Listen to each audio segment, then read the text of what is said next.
Sebelumnya hadirin, mari kita bersolawat kepada Rasulullah Sallallahu Alaihi Wasallam. Semoga kita mendapatkan syafaat beliau di yaumil qiyamah. Amin, amin. Ya Rasulullah, ya Habiballah, ya Rasulullah, ya Habiballah. Muhammad ibni Abdillah, Muhammad ibni Abdillah.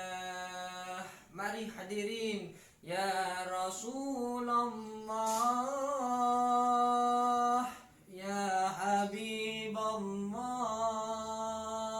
Muhammad ibni Abdillah, Muhammad ibni Abdillah. Bismillahirrahmanirrahim. Assalamualaikum warahmatullahi wabarakatuh. Alhamdulillahi wa kafa, wassalatu wassalamu ala rasulihil mustafa wa ala alihi wa sahbihi, amma ba'd. Yang pertama-tama, yang paling utama adalah bersyukur kepada Allah Subhanahu wa ta'ala dengan mengucapkan Alhamdulillahi Rabbil Alamin.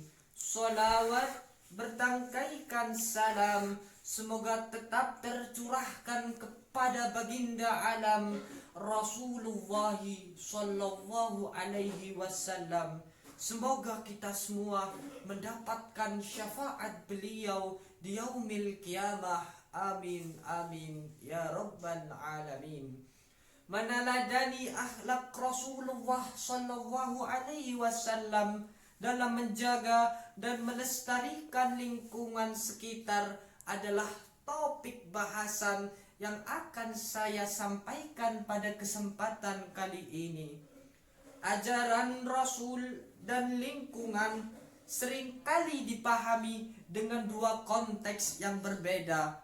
Ada masyarakat yang beranggapan bahwa ajaran Rasul cenderung tidak memberikan dampak signifikan terhadap kesadaran umat dalam menjaga dan melestarikan lingkungan. Padahal bukan seperti demikian hadirin.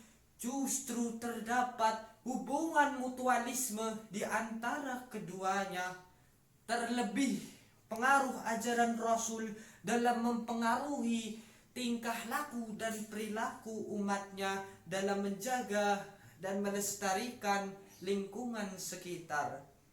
Rasulullah mengajarkan kepada kita bahwa jika ada kerusakan alam, pada akhirnya lingkungan akan memberikan dampak yang buruk dalam waktu jangka yang panjang.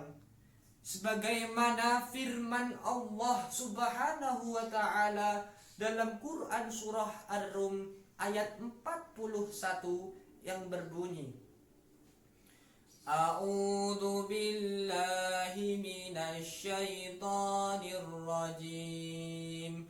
Bismillahirrahmanirrahim.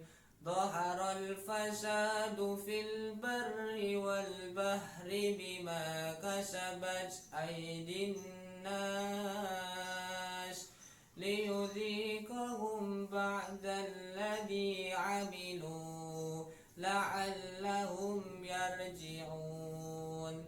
Al-ayah Shadaqallahul Adim, yang artinya telah tampak kerusakan di darat dan di laut diakibatkan karena perbuatan manusia.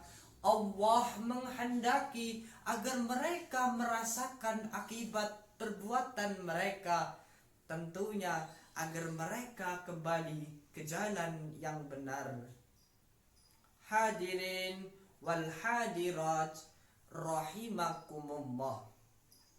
Perlu saya tegaskan kembali bahwa Rasulullah itu bukanlah mencontoh umatnya, melainkan Rasulullah itu percontohan dari Allah Subhanahu wa Ta'ala.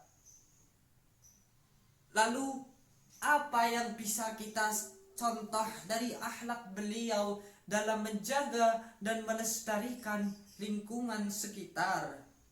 Dan pada kesempatan kali ini saya akan sedikit mencoba menjelaskan dua contoh beliau dalam menjaga dan melestarikan lingkungan sekitar. Yang pertama adalah penanaman pohon dan reboisasi.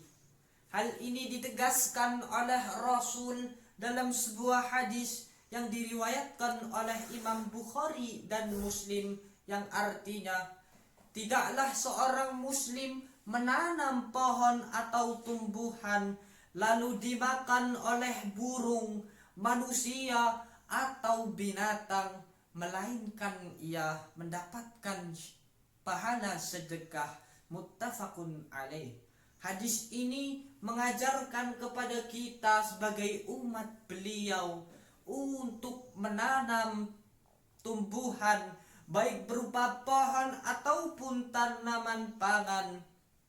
Dan bukan hanya itu saja hadirin, hadis ini juga mengajarkan kepada kita larangan menebang pohon tanpa dilanjuti dengan adanya reboisasi. Begitu besarnya manfaat dari reboisasi ini, seperti tanah yang dahulunya gersang bisa menjadi tanah yang subur. Akan tetapi hadirin, faktanya di negeri yang kita cintai ini, penanaman pohon semakin tinggi dan terus-menerus terjadi. Hal ini terjadi untuk dikirim ke luar negeri, dan lebih kejamnya lagi, hal ini terjadi tanpa dilanjuti dengan adanya reboisasi. Di samping itu, perluasan dan pelebaran kota terus-menerus terjadi dengan mencamplok tanah-tanah subur yang ada di pedesaan.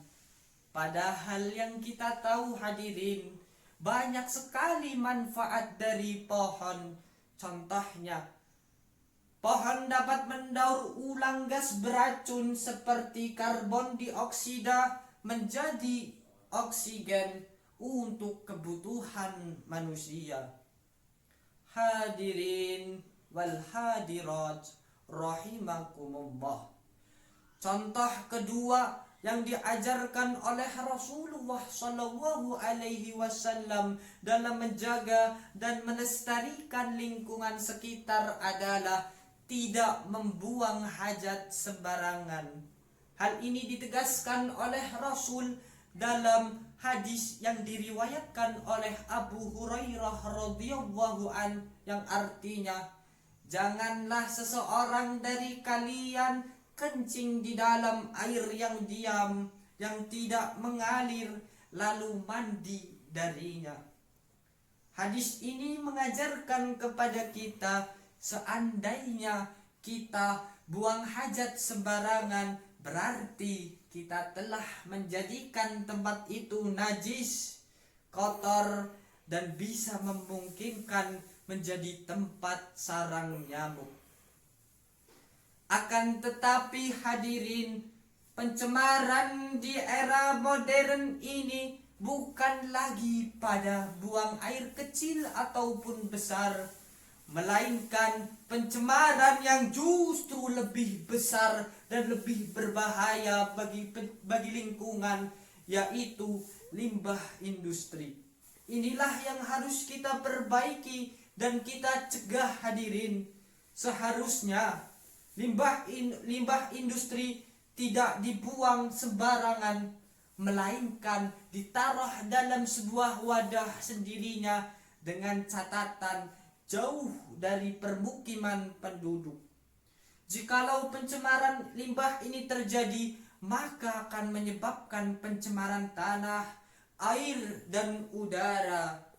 Dan jika hal ini terjadi, maka masyarakat di sekitar pabrik akan mengalami kelangkaan air bersih. Dan jikalau hal ini juga terjadi, maka masyarakat di sekitarnya akan mengalami kelangkaan air bersih, dan itu bisa menyebabkan air tercemar. Dan jika air tercemar ini terjadi, bisa menyebabkan gatal-gatal dan diare. Hadirin wal hadirat rahimakumullah. Oleh karena itu, lingkungan yang merupakan makhluk ciptaan Allah Subhanahu wa ta'ala sudah semestinya dijaga kelestariannya.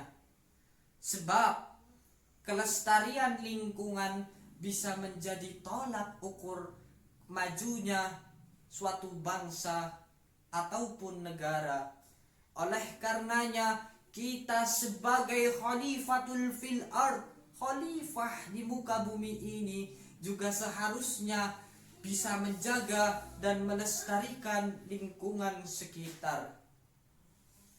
Sehingga pada akhirnya kita dicap oleh Allah Subhanahu wa ta'ala sebagai sosok manusia yang peduli terhadap lingkungan sekitar. Hadirin wal hadirat rahimakumullah. Mungkin itu saja yang bisa saya sampaikan. Jikalau dalam penyampaian ini banyak sekali kesalahan, saya pribadi mohon dibukakan pintu maaf selebar-lebarnya. Akhirul kalam, wallahul muwafiq ila aqwamit thariq, billahi taufiq wal hidayah. Wassalamualaikum warahmatullahi wabarakatuh.